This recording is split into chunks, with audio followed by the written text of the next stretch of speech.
കൊല്ലം സ്വദേശിനിയായ റിൻസി ഡേവിഡ് എന്ന 29കാരി യഥാർത്ഥത്തിൽ ആരാണെന്നറിഞ്ഞ് ഞെട്ടിത്തരിച്ചിരിക്കുകയാണ് മലയാളക്കര. ഒരാഴ്ചക്കിടെ 2 തവണയാണ് ഇവരുടെ ഫോട്ടോ അടങ്ങിയ വാർത്തകൾ സോഷ്യൽ മീഡിയയിലൂടെയും വാർത്താമാധ്യമങ്ങളിലൂടെയുമെല്ലാം പുറത്തുവന്നത്. അധികം കേട്ടുകേൾവിയില്ലാത്ത വ്യത്യസ്തമായ ഒരു തൊഴിൽ ചെയ്ത് ജീവിക്കുന്നത് കൊണ്ട് തന്നെയാണ് റിൻസി പ്രശസ്തയായിട്ടുള്ളത്. പ്രധാനമായും റിൻസിയുടെ തൊഴിലിടം എന്ന് പറയുന്നത് മരണവീടുകളാണ്. എന്തായാലും നമ്മുടെ യുവത്വം ഇത്തരത്തിലുള്ള വ്യത്യസ്തമായ ജീവിത രീതികൾ തിരഞ്ഞെടുക്കുമ്പോൾ പണി കൂടുന്നത് നമ്മുടെ കേരള പോലീസിനാണ്. റിൻസി എന്നും രാവിലെ പത്രം വായിക്കുന്ന ശീലമുള്ള ഒരാളാണ്.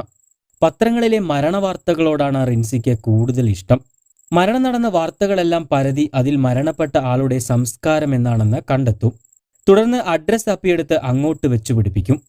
മരണവീട്ടിലേക്ക് എത്തിയാൽ ആർക്കും സംശയം തോന്നാത്ത രീതിയിൽ പെരുമാറുകയും നല്ല രീതിയിൽ വേഷം ധരിച്ച് എത്തുകയും ചെയ്തിരുന്നതിനാൽ ആർക്കും റിൻസിയെ സംശയമൊന്നും തോന്നിയിരുന്നില്ല.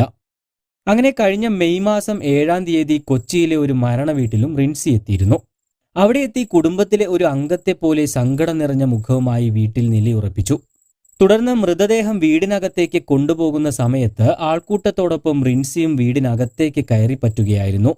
തുടർന്ന് ആളുകളെല്ലാം മാറിയ സമയത്ത് മുറിക്കകത്ത് കയറി അലമാരയിൽ സൂക്ഷിച്ചിരുന്ന 14 പവൻ സ്വർണ്ണാഭരണങ്ങൾ മോഷ്ടിച്ച് സ്ഥലം വിടുകയായിരുന്നു.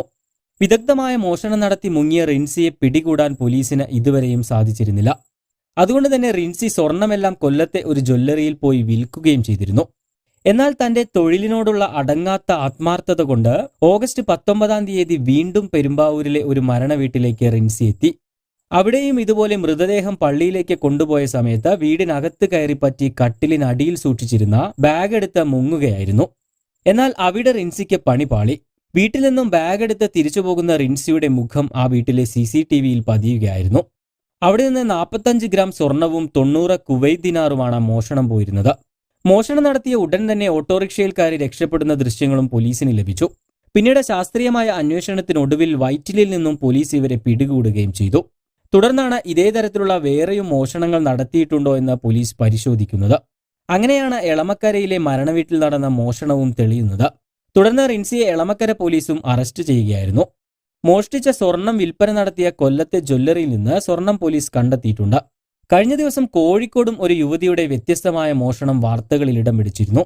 രാത്രിയിൽ ശുചിമുറി ഉപയോഗിക്കാൻ അനുവദിക്കണമെന്നാവശ്യപ്പെട്ട് വീട്ടിലെത്തി കവർച്ച നടത്തിയ തിരുവനന്തപുരം സ്വദേശിനിയായ സോഫിയ ഖാൻ എന്ന യുവതിയാണ് പോലീസിന്റെ പിടിയിലായത്.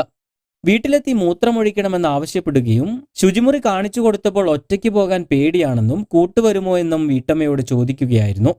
തുടർന്ന് ശുചിമുറിക്ക് അകത്ത് കയറിയ യുവതി പിന്നീട് വാതിൽ തുറന്ന് പുറത്തേക്ക് എത്തിയത് ഒരു കത്തിയുമായിട്ടായിരുന്നു.